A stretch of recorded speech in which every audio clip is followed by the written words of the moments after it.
A mind-destroying paradox, a giant robot bear, and an insane train. All aboard!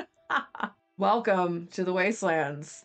Today, we're going to talk about the third book in the Dark Tower series. Oh boy, this book was a doozy. Each book gets larger as we go along and crazier, and it's been a wild ride. This one might be my favorite one so far. It starts out, you have the mind-destroying paradox is because Roland in the prior book saves Jake. And Jake was a character who in the first book he had sacrificed. But there's a lot of different time frames that exist in this where time is not exactly as it seems. These different doorways and portals that go to different worlds than these, and a lot of them go to New York City. He goes to different times. And he comes to this time where he has a chance to save Jake in the last book, and he does this time instead of when he sacrificed him the first time. So now he has all these memories of saving the boy and the boy not existing. So his brain's all effed up. And it's kind of eating away at him and destroying him. And if he can't figure out what the F to do, he might die, maybe. Or his head might explode or something. I don't know. So you have that. Then you have, in this time now, him and Susanna Dean, who used to be Odetta / Detta, now that her dual personalities have melded and she has become one whole person where those two entities exist together within her, and she's just born anew as a new person who has got a grip on both of them. Roland's teaching her how to shoot, and Eddie Dean is kind of getting back into stuff that he had a knack for when he was younger. Like, he likes to whittle and make stuff out of wood, and he's starting to get back into that. And before, when he was a kid, his brother made him feel like crap about anything that he did well. Basically, he would stop doing it because, you know, his older brother, his older brother guilted him a lot, but his older brother actually wasn't really good at anything besides, you know, being a POS jerkhole. Eddie's coming into his own and finding himself. And so they've been in the forest, and this is a few months later now, after the second book, and they're doing their thing, and Eddie's separate from them. They're off in another part of the forest, and he's teaching her how to shoot, as I said. All of a sudden, they hear a ruckus. It's a crazy ruckus, like, something big starts crashing through the forest and, like, knocking down trees, and sounds like something insanely large. Well, there's these creatures of myth that were the Guardians. There were 12 of them, and they stood guard before the portals that go into the other worlds that are within our realm of the Dark Tower series. Eddie is, like, so kind of caught up in his whittling that he doesn't hear it at first, and he hears it till it's almost a little too late. The prior forest dwellers had called this bear Mir, and Mir has slowly been losing its frickin' mind. It has parasites in the brain, and it's crazy and angry and deranged, and it's dying. And then it sees Eddie. And Eddie's like, holy F, what do I do? There's a giant bear, it's like 70 feet tall. And it's pissed, and it's been knocking down trees. So he's like, should I run for it? Should I try to shoot this thing? And it's like, it's so big that if you try to shoot it, it wouldn't matter. And the bear would have killed him, but it stops to sneeze because it's got all these parasites in his brain or whatever. So Eddie, like, sees this tree and he just starts climbing the tree. And so he gets up there and the bear just comes barreling after him and starts shaking the tree. And, like, Roland and Susanna hear this, so they come hauling butt to, like, try and save Eddie. Susanna's on Roland's shoulders. They come out and they see this flippin' bear shaking the tree with Eddie, like, holding on for dear life. There's this, like, satellite dish sticking out of the bear's head for whatever reason. And Roland's like, he has this weird memory. He's like, holy crap, they do exist. Says something about, like, the Guardians, which I just said about there was 12 different Guardians of these different portals. And he's like, you gotta shoot it in that hat on its head, because he doesn't know what a satellite dish is. In his world, that doesn't exist. But she's like, okay, I don't know if I can do it. I don't know if I can do it. And it's always all this thing they say, you know, Don't shoot with your hand, shoot with your heart. Remember the face of your father. Don't forget the face of your father. So she shoots true, and the bear dies, falls down, and then all these gross parasites start snotting out of the bear's nose. Ew.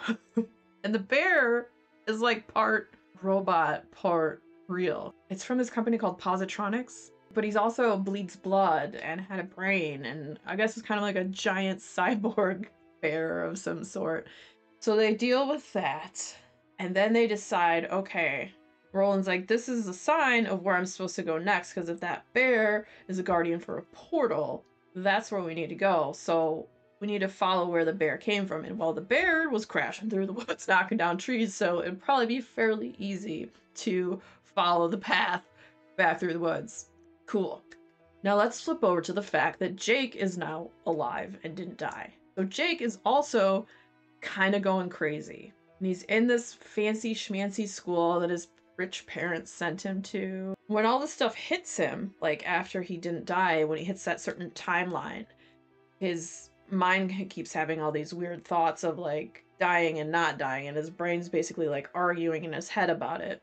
And he writes this paper for one of his, I think it's his English class, and it's so like weird and deranged, and it says all this weird stuff that has to do with like Roland, and then there's this other part about like Blaine the train, Blaine is a pain, Blaine is the truth, and it's like all this random stuff. And he turns it into his teacher, and he's like, oh my god, everyone's gonna think I'm insane, my parents are gonna send me to the loony bin and all of that. And he starts like, every time he has an obsession with doors, and every time he opens a door, he keeps waiting for it to be to like this other world, but he doesn't know why exactly. But as things progress, he kind of like starts to follow what they call the beam. And in my opinion, the beam is kind of like ley lines where these sources of power are. And he has his dreams that are somewhat connected in a way to Eddie Dean now, which is weird because they had cross paths in their timelines when Eddie was a kid, because all the like the time frames are different. Everyone came from a different time frame. Jake has the obsession with doors. And one day he goes and finds this, like he leaves school and like kind of like flips out because he can't deal with school at this time. And he thinks he's losing his mind. And he goes and ends up at this bookstore where the manager or the guy running it, his last name is Tower. So, you know, weird coincidence. And he ends up getting these two books. This one is about this Charlie the Choo Choo, and another is a book of riddles, which he takes with him. And he's like, I'm going to need these for some reason. At some point, too, he starts like walking through the city, and he finds this place. And it's this place that was in Eddie's dreams. Eddie would dream about it. It was like this delicatessen place that sold like sausages and meats and stuff in Eddie's dream. And when Eddie would go in there, it was like a portal. It was a place of power. Jake finds this place that is the same place that Eddie had dreamt of, only it's like destroyed and demolished and there's nothing there anymore. But Jake feels drawn to it. Something is there. And so Jake is like unconsciously, subconsciously trying to find his way back to Roland. He's trying to find a door to their time and trying to get there. Otherwise, like, he's gonna go crazy too. He finds this area that used to be this delicatessen, and now it's all surrounded, and it's gonna be like Turtle Bay condominiums or something. And he sees the old sign for like the delicatessen on the ground, and he's like, oh, remembering like that was kind of what was in his dream. Hops the fence. He sees this rose, and in those roses seem to be very symbolic. There's all this symbolism with like a field of roses and the Dark Tower and all this stuff. And Eddie's having dreams too of like the Dark Tower and whatnot. And he's all in at this point. There's no more of him wanting to go back to his time. He's like, I want to see the Dark Tower, whether I live or die, whatever. And Susanna's kind of on the same page with this. And Jake now, he just can't exist in normal time because of like what's going on in his brain. He's like, I need to get back to Roland. I need to get out of this place. How the heck am I supposed to find it? So he's in this place and he sees this rose and he's drawn to the rose and he goes over there and he sees all these faces like in the rocks and all around, and like sound is clearer and stuff all of a sudden starts to look really beautiful. Like even the broken bottles and glass that's laying around, and he's looking at this rose and he's staring at it, and it looks like there's suns inside of the rose, like it's a whole different world. But he senses that the rose is sick and something is wrong with it. And he goes to touch it and he passes the F out. When he comes to, not sure how much time has passed, it's still like the same day, but at some point he finds this key. When he finds the key, the voices seem to stop. Now he has to figure out where to use this key, because this is the key that will get him to the other world. But what he doesn't know is, on the other side where Roland and Eddie and Susanna are, they need a key too to open the other side so they can unlock the portal to get him through at a place of power. And it's a crazy it's a crazy story. It is wild. It's so good.